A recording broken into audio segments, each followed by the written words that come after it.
Pairs discussion for the Lab 100 system. What we're going to discuss now is how to set up a pairs discussion.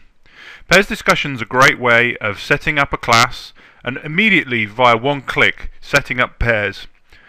The other thing that can be good as a benefit for this is actually that you can set up the pairs and then change them after the pairs have had their chance to discuss things. Let me show you. First of all, we click New Session. We clicked all the remaining students into our pairs discussion group. We select from the activity menu the pairs discussion. Right now I'm going to select my source as none.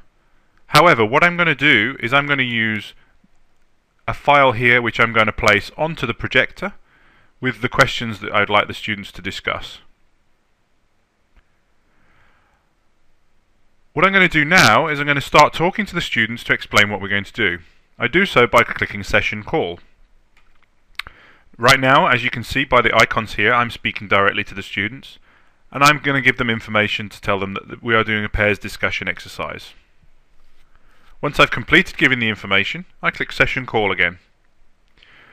Right now, what we're going to do is we're going to randomize the pairs. As you can see right now, Karen is paired with Peggy. Peggy is with Karen. Charles and John are paired together as well. I'm going to randomize this. By clicking that, you can see now that the pairs have changed.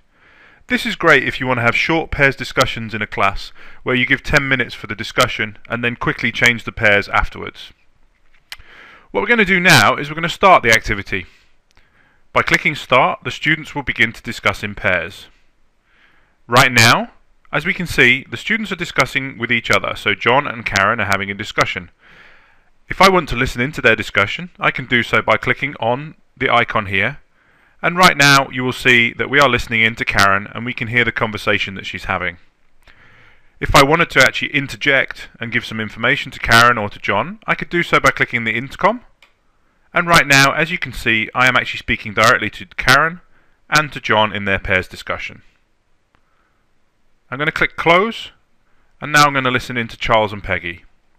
As you can see, right now we're listening into Charles and Peggy, and if I click the intercom, you'll see that I can speak directly with both of them. Finally, if we imagine now that this exercise has now paused, let's pause this exercise. What we want to do now is we want the students to discuss the second question on the projector. I can do so again by clicking Random, and Random again, and now you can see that the students have been paired with a different group. And to continue, I can press Continue the activity. Once the activity has come to an end, I click End and I exit the session.